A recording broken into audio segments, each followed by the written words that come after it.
தூய ஆட்சி தருவேன் என்று சொன்ன முதலமைச்சராக இருக்கிற திரு விஜய் அவர்கள் கண்டிப்பாக தடுத்து நிறுத்த வேண்டும். ஏன் இது போன்ற ஒரு நிகழ்வுகள் உங்கள் கட்சியிலே வருங்காலத்திலே ஏற்படாதா? இன்றைக்கு 108 சட்டமன்ற உறுப்பினர்களை வென்ற நீங்கள் உங்களுடைய ஆட்சியை தக்க வைத்துக் கொள்ள வேண்டும் என்பதற்காக குதிரை பேரத்தின் மூலமாக அனைத்து இந்திய அண்ணா திராவிட முன்னேற்ற கழகத்திலே இருந்த 4 சட்டமன்ற உறுப்பினர்களை குதிரை பேரத்தின் மூலமாக பல கோடி ரூபாய் கைமாறியதன் காரணமாக இன்றைக்கு நீங்கள் ராஜினாமா செய்ய வைத்துள்ளீர்கள் என்பது நிதர்சனமான உண்மை. இது நாட்டு மக்களுக்கும் தெரியும், உங்களுக்கும் தெரியும், எங்களுக்கும் தெரியும் என்பதை நீங்கள் மறக்க வேண்டாம். இதையெல்லாம் தமிழக மக்கள் உற்று நோக்கி கொண்டிருக்கிறார்கள். வருகின்ற எந்த தேர்தலாக இருந்தாலும் அந்த தேர்தலில் மக்கள் உங்களுக்கு சரியான பதிலடி தருவார்கள் என்பதை இந்த நேரத்தில் நான் உறுதியோடு தெரிவித்துக் கொள்கிறேன். தமிழக வெற்றி கழகத்திலே இன்றைக்கு யார் திரு விஜய் அவருடைய அடுத்த இடத்திலே இருக்க வேண்டும் என்பதற்காக குதிரை பேரத்திலே ஈடுபட்டு அனைத்து இந்திய அண்ணா திராவிட முன்னேற்ற கழகத்திலே இருக்கின்றவர்களை இழுத்து கொண்டிருக்கிறார்கள். அதற்கு தலைமைச் செயலகம் ஒரு இடமாக அவர்கள் பயன்படுத்தி வருகிறார்கள். அவர்களுக்கு உள்ளே ஏற்பட்டிருக்கிற அதிகார மோதல், பொதுச் செயலாளராக இருக்கிற திரு ஆனந்த் அவர்கள் அந்த கட்சியினுடைய தேர்தல் பிரச்சார மேலாண்மை பொதுச் செயலாளராக இருக்கிற திரு ஆதவ் அர்ஜுனா அவர்களுக்கு இடையே ஏற்பட்டிருக்கிற இந்த மோதலில் யார் வெற்றி பெற வேண்டும் என்பதற்காக தவறான அரசியலை தமிழகத்திலே நடத்தி கொண்டிருக்கிறார்கள். இது ஜனநாயகத்திற்கு முரணானது, ஜனநாயகத்திற்கு எதிரானது என்பதை அவர்கள் புரிந்து கொள்ள வேண்டும். இனிமேற்கொண்டும் அனைத்து இந்திய அண்ணா திராவிட முன்னேற்ற கழகத்தை பற்றி தவறாக பேச வேண்டாம் என்பதை இந்த நேரத்தில் நாங்கள் தெரிவித்துக் கொள்கிறோம். உங்களுக்கு ஆள் இல்லை என்றால், தமிழக வெற்றி கழகத்திலே பணியாற்றுவதற்கு ஆள் இல்லை என்றால், நேர்மையான முறையிலே அரசியலை செய்து பொதுமக்களை சந்தித்து நீங்கள் கொடுத்த வாக்குறுதிகளை மக்களுக்கு நிறைவேற்றி தாருங்கள். அதை விடுத்து அனைத்து இந்திய அண்ணா திராவிட முன்னேற்ற கழகத்தை பற்றி குறை சொல்ல வேண்டாம்.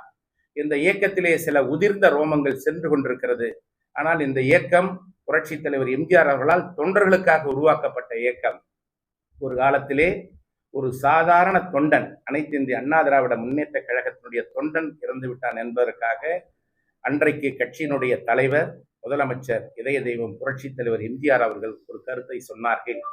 ஒரு தொண்டன் இந்த இயக்கத்திலே இறந்து விட்டான் என்பதற்காக ஒரு நாள் முழுவதும் நான் சாப்பிடவில்லை, உறங்கவில்லை என்று வருத்தப்பட்டார். காரணம், இந்த இயக்கத்திலே ஒரு தொண்டன் மறைந்து விட்டால் அந்த இடத்தை நிரப்புவது மிகவும் சிரமம். ஆனால் மேல்மட்டத்தில் இருக்கின்ற சில தலைவர்கள் கட்சி மாறி போனால் எனக்கு அதை பற்றி கவலை இல்லை. ஒரு சில தலைவர்கள் போனால் அதை போல நூற்றுக்கணக்கான தலைவர்களை உருவாக்க முடியும் என்று இதய தெய்வம் புரட்சி தலைவர் எம்ஜிஆர் அவர்கள் சொன்னார்கள், மாண்புமிகு அம்மா அவர்கள் சொன்னார்கள். அந்த ஒரு தொண்டனை உருவாக்க முடியாது, ஆனால் தலைவர்களை உருவாக்க முடியும் என்ற கருத்தை தான் இன்றைக்கான எடப்பாடி அவர்கள் கடைபிடித்து வருகிறார். மிக சிறப்பான முறையிலே அனைத்து இந்திய அண்ணா திராவிட முன்னேற்ற கழகத்திற்கு பொதுச் செயலாளராக பொறுப்பேற்று இயக்கத்தையும் இயக்கத்தில் இருக்கின்ற 2,16,00,000 தொண்டர்களையும் சிறப்பான முறையிலே வழிநடத்தி சென்று கொண்டிருக்கிறார் என்பதை இதன் மூலமாக உங்களுக்கு நான் தெரிவித்துக் கொள்கிறேன். ஆதவ் அர்ஜுனா என்ன கடவுளா? இந்த இயக்கம் தொண்டர்களால் உருவாக்கப்பட்ட இயக்கம். இந்த இயக்கத்தில் இருக்கின்ற ஒவ்வொரு தொண்டர்களும் வாழ்ந்தாலும் வீழ்ந்தாலும் இந்த இயக்கம்தான் எங்களுடைய உயிர் மூச்சு என்று வாழ்ந்து கொண்டிருக்கிறார்கள். இந்த இயக்கத்தை யாராலும் வீழ்த்த முடியாது. தொண்டர்களால் உருவாக்கப்பட்ட இந்த இயக்கம் என்றைக்குமே அண்ணன் எடப்பாடியார் தலைமையில் தான் செயல்படும் என்பதை உறுதியோடு தெரிவித்துக் கொள்கிறேன். என்ன இப்போ நீங்க சொன்ன மாதிரி வருங்காலத்தில் நிச்சயமாக மீண்டும் புரட்சி தலைவர் எம்ஜிஆர், புரட்சி தலைவர் அம்மாவுடைய ஆட்சியை அண்ணன் எடப்பாடியார் அவர்கள் நிச்சயமாக அமைத்து தருவார். தமிழகத்தில் அமைத்து தருவார். வெளியே போறதில் பாதிப்பு இல்லை. இந்த இயக்கத்திலே பதவி ஆசை பிடித்தவர்கள், பதவியை எதிர்நோக்கி இருப்பவர்கள் தான் இன்றைக்கு கட்சி மாறி சென்று கொண்டிருக்கிறார்களே தவிர உண்மையான தொண்டர்கள், உண்மையான நிர்வாகிகள், புரட்சி தலைவர் எம்ஜிஆர், புரட்சி தலைவி அம்மா அவர்கள் மீது கொண்ட விசுவாசம் அண்ணன் எடப்பாடியார் தலைமையிலே நாங்கள் சிறப்பான முறையிலே செயல்பட்டு கொண்டிருக்கிறோம். அனைத்திந்திய அண்ணா திராவிட முன்னேற்ற கழகம் இன்றைக்கு தமிழகத்திலே 1,35,00,000 வாக்குகளை பெற்றிருக்கிறது. 47 சட்டமன்ற உறுப்பினர்களை வென்றெடுத்திருக்கிறது. உதாரணமாக சேலம் மாவட்டத்திலே அண்ணன் எடப்பாடியார் தலைமையிலே 7 சட்டமன்ற தொகுதிகளை வென்றெடுத்திருக்கிறது. தமிழகத்திலேயே அதிகமான வாக்குகள் வித்தியாசத்திலே வெற்றி பெற்றவர் மரியாதைக்குரிய அனைத்து இந்திய அண்ணா திராவிட முன்னேற்ற கழகத்துடைய பொதுச் செயலாளர் அண்ணன் எடப்பாடியார் தான். நம்முடைய திருவண்ணாமலை மாவட்டத்திலே 5 சட்டமன்ற தொகுதிகளை அனைத்து இந்திய அண்ணா திராவிட முன்னேற்ற கழகம் வென்றெடுக்கிறது. எந்த விதமான சலசலப்புக்கு இடமளிக்காமல் அண்ணன் எடப்பாடியார் தலைமையில் இந்த மாவட்டத்தில் இருக்கின்ற 5 சட்டமன்ற உறுப்பினர்களும் செயல்பட்டுக் கொண்டிருக்கிறோம். தமிழ்ல அந்த account. நிச்சயமாக அண்ணன் எடப்பாடியார் அவர்கள் உரிய அங்கீகாரத்தை இந்த இயக்கத்தில் உழைப்பவர்களுக்கு, விசுவாசம் கொண்டவர்களுக்கு அண்ணன் எடப்பாடியார் நிச்சயமாக அங்கீகாரம் தருவார்கள்.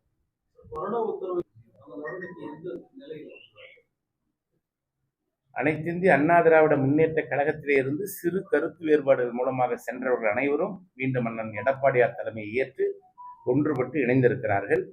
அவர்கள் பேரவைத் தலைவரிடத்திலே நேரடியாக வந்து நாங்கள் பொதுச் செயலாளர் அண்ணன் எடப்பாடியார் தான் எங்களுக்கு என்று தெரிவித்து மீண்டும் எங்களோடு இணைந்திருக்கிறார்கள்.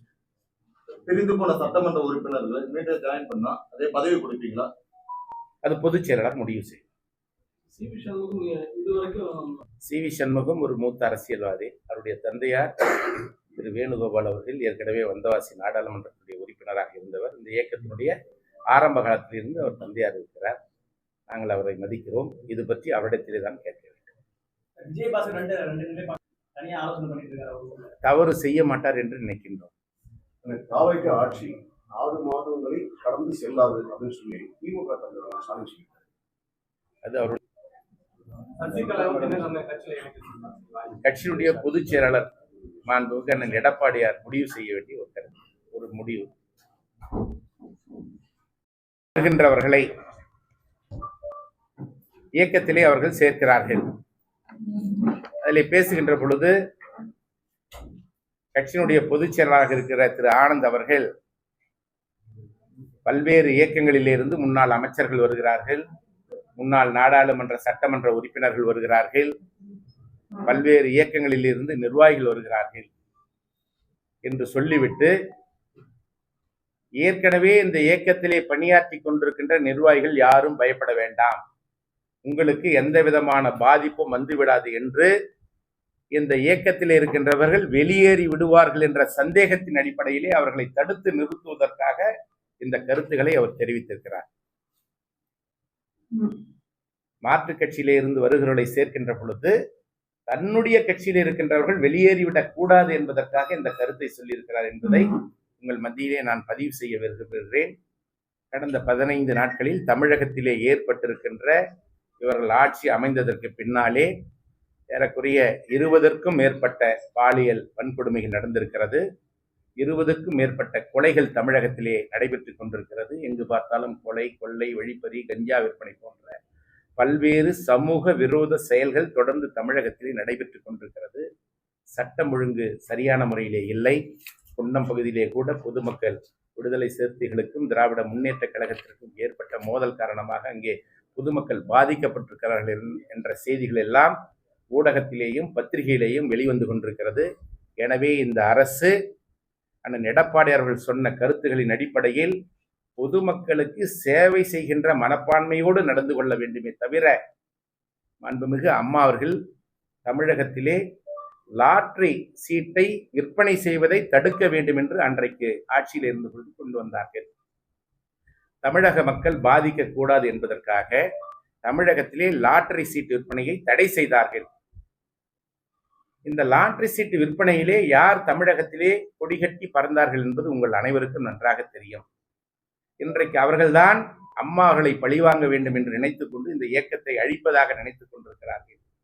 ஆனால் இந்த இயக்கத்தில் இருக்கின்ற தொண்டர்கள் எந்த விதமான சலசலப்புகளுக்கும் எந்த விதமான பேரத்திற்கும் அடிபணிய மாட்டார்கள் என்பதை அவர்கள் உணர்ந்து கொள்ள வேண்டும். ஆட்சி அதிகாரம் இருக்கிறது என்பதற்காக, பணம் இருக்கிறது என்பதற்காக குதிரை பேரத்திலே ஈடுபட்டு கொண்டிருப்பவர்களுக்கு இது ஒரு எச்சரிக்கையாக நாங்கள் சொல்லுகிறோம். அனைத்து இந்திய அண்ணா திராவிட முன்னேற்ற கழகம் என்பது நேற்று பெய்த மழையில் இன்று முளைத்த காளான் அல்ல. ஆனால் நேற்று பெய்த மழையில் இன்று முளைத்த சில காளான்கள் துள்ளி கொண்டிருக்கிறது. இந்த இயக்கத்தை அழித்து விடுவோம் என்று. அது யாராலும் அழிக்க முடியாத இயக்கம் என்பதை அவர்கள் புரிந்து கொள்ள வேண்டும் என்பதை இந்த நேரத்தில் அவர்களுக்கு ஒரு எச்சரிக்கையாக நான் சொல்லிக்கொள்ள விரும்புகிறேன்.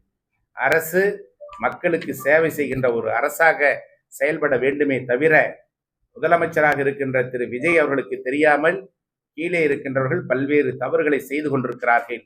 அவர்கள் தங்களுடைய தவறுகளை திருத்திக் கொள்ள வேண்டும் அல்லது முதலமைச்சர் தலையிட்டு அவர்களை திருத்த வேண்டும் என்பதையும் இந்த நேரத்தில் நான் தெரிவித்துக் கொள்கிறேன். மன்னிப்பு கேட்டு இந்த இயக்கத்திலே சேர்ந்திருக்காங்க. மீண்டும் தவறு செய்ய மாட்டேன்னு சொல்லி அன்புமணி சொல்லியிருக்காரு. அண்ணா திராவிட முன்னேற்ற கழகத்திற்கு துரோகம் செய்துவிட்டு ராஜினாமா செய்த சட்டமன்ற உறுப்பினர்களுக்கு அந்தந்த தொகுதி மக்கள் கொதிப்படைந்திருக்கிறார்கள். இது உண்மை. இடைத்தேர்தல் வரும்பொழுது கூட்டணி கட்சியினுடைய தலைவர்கள் பொதுச் செயலாளர் இணைந்து பேசி நல்ல முடிவை எடுப்பார்கள்.